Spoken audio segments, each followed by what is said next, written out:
Everybody, welcome to my channel, Be Free Now with Maria. So today, before we begin, I want to mention that tonight, going live on Zoom from 7 p.m. to 8 p.m. Eastern Standard Time. The topic that we're going to be doing tonight, it's on self-identity. We're going to go deeper with it, look at the complexities of it, and reshape the way we see ourselves. So I hope you can join me, and if you can, and you're feeling inspired to, just visit my website. All the information is down in the description below. All right, and before we go any further, I am going to now begin with my bag of words, and let's see what I'm inspired to share. All right, 3 words came out all at once. Okay, we'll do that. Okay, serenity. So I'm going to put that there. Ooh, despair. Oof. And unity. All right, love that. So despair made me think of despair no more. Despair no more, right? And let's create some unity, some self-unity.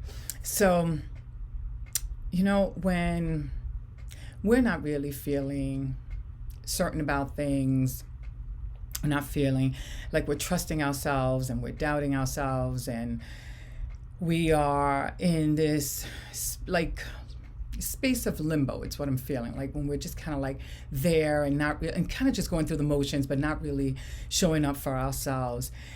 It's very easy for us to fall into despair because we're in a stuck space and feeling this heaviness, and our thoughts are just gonna run amok, and they're already running amok. That's why, right? We're in that space of stuckness, right? And if we're there for too long, or we're not really, right, feeling that we're making any real movement, despair is something that we can experience, right? In a situation like that, we can experience despair for many different reasons. But that's what's coming to mind at this moment. And when I think about unity, right, then yes, I'm going to go into serenity, right? Because it is important that we start cultivating some sense of serenity for ourselves and unity. In other words, once we start showing up and getting to know ourselves better and understanding our patterns and looking at things more honestly, then we are able to create a unification as opposed to this fragmentation that's allowing us to continue feeling yucky, or to continue, right, opening up the doors for despair to come in and settle within us. So there are many different ways, right, that we can go about that, but we want to always start out with something simple.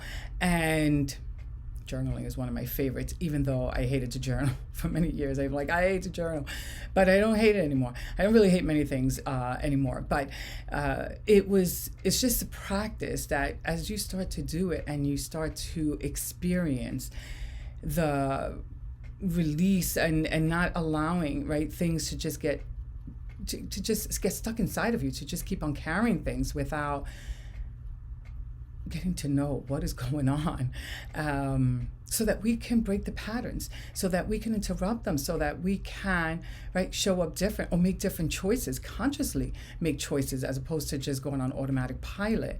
When we start to do even just that small simple exercise, right, we start to shift.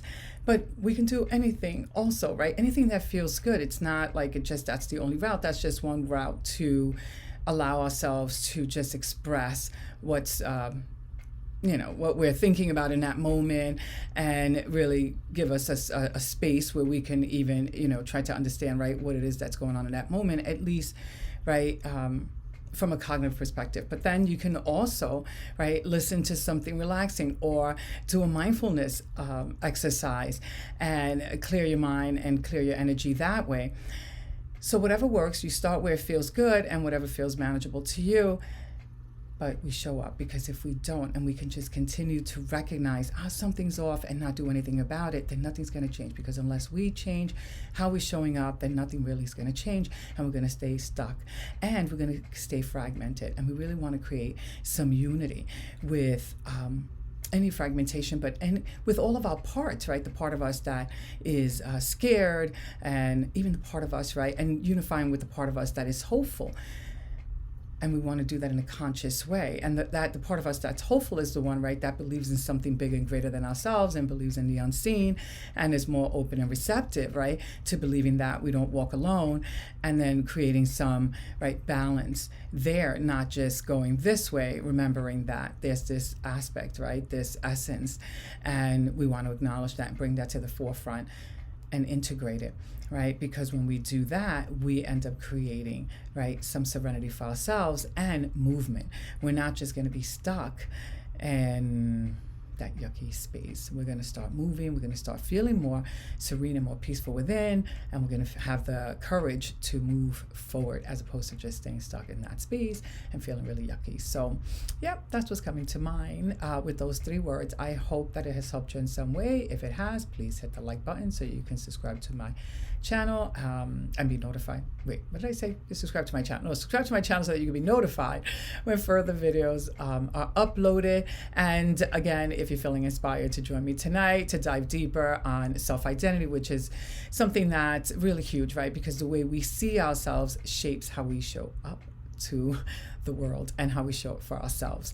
So yeah, so we're going to dive into that and really, right, work on creating some unity and reshaping the way we see ourselves, because that's really gonna empower us and really help shift us from oppression to expression. And that's part of the series, right, that we are meeting for. So yeah, have a beautiful day, and bye for now.